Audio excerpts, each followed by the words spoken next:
Et son fils fait un truc, viole une fille. Le pire qui puisse, j'imagine, le pire qui puisse arriver pour elle, pour une mère.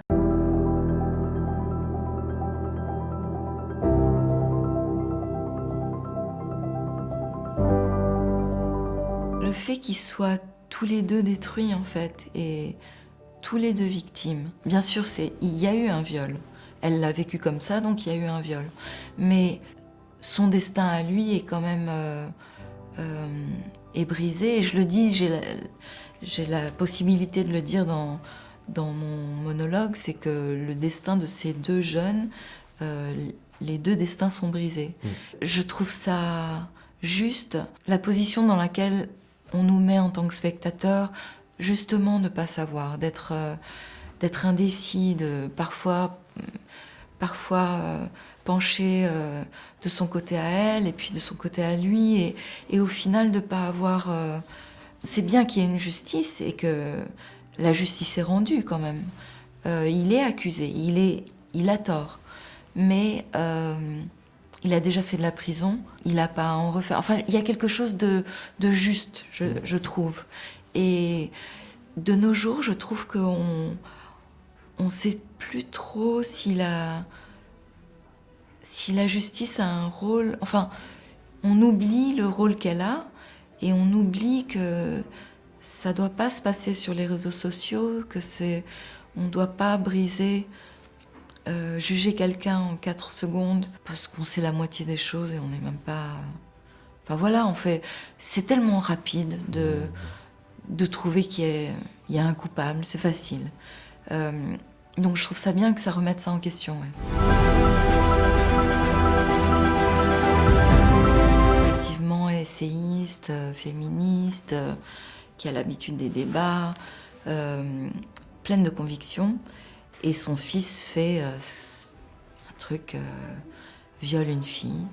Le pire qui puisse, j'imagine, le pire qui puisse arriver pour elle, pour une mère. On s'attarde sur eux, et puis on a de l'empathie pour le garçon, et après on passe à la fille, et on a de l'empathie pour la fille, et on croit à la fille, on croit à son vécu, à son ressenti, et on finit par avoir, là où les choses devraient se passer en général, au tribunal, une instruction qui met longtemps.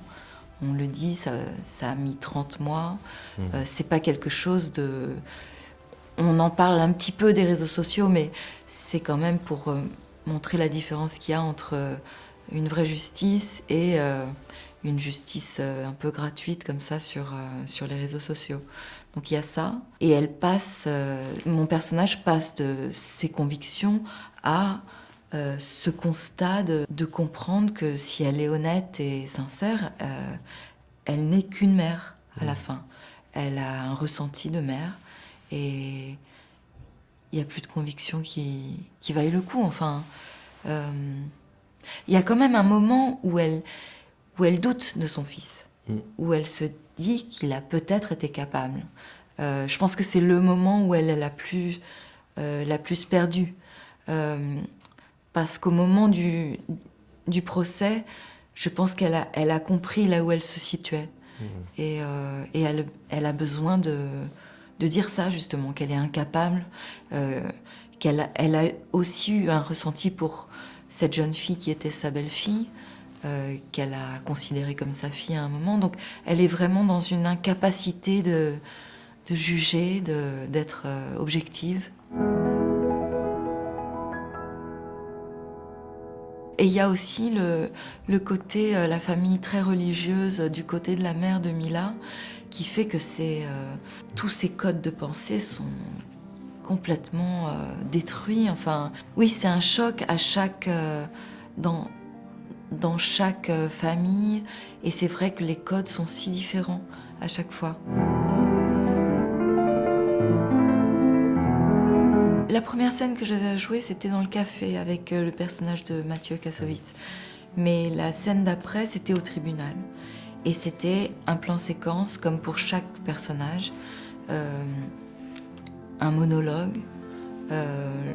J'étais très intimidée par ce que j'avais à dire, mais aussi par le personnage, parce que c'était C'était vraiment une entrée en matière où il y avait tout qui se jouait.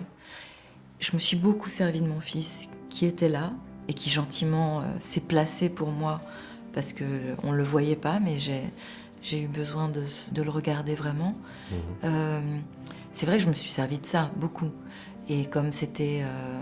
Enfin, tout le côté, en tout cas, toute l'émotion que je devais avoir, c'était très facile de l'avoir en imaginant Ben dans cette position. Après, tout le côté intellectuel, justement très posé de ce personnage, très articulé, ça, c'est vraiment pas moi. Du coup, j'ai travaillé. Je me suis inspirée de femmes que j'écoutais parler. Moi, je déteste les plans séquences, mais je suis obligée de reconnaître que c'est ce qui fait la force de toutes ces plaidoiries. C'est le fait que ce soit en plan séquence, qu'on ne voit pas le public. On s'intéresse qu'à la personne qui parle. Il n'y a pas de chant contre chant, enfin, c'est pas de chant contre chant vu que c'est qu'une personne qui parle, mais il n'y a pas de point de vue.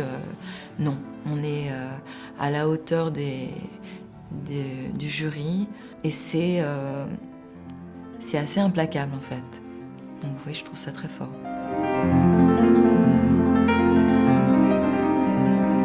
Oui, si, c'est la bonne leçon, mais c'est aussi de comprendre que dans les codes amoureux, dans les codes du sexe, tout existe et tout est pensable, acceptable pour certains, choquant pour d'autres.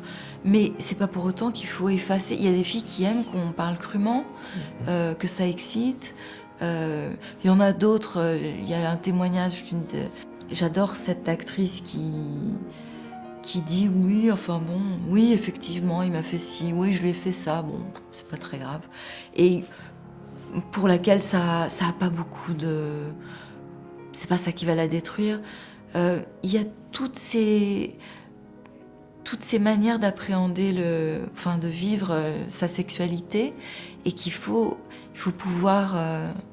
il faut pas tout effacer ou voir que tout est noir, tout est blanc. Enfin voilà, aujourd'hui, on est tellement dans les excès politiques aussi.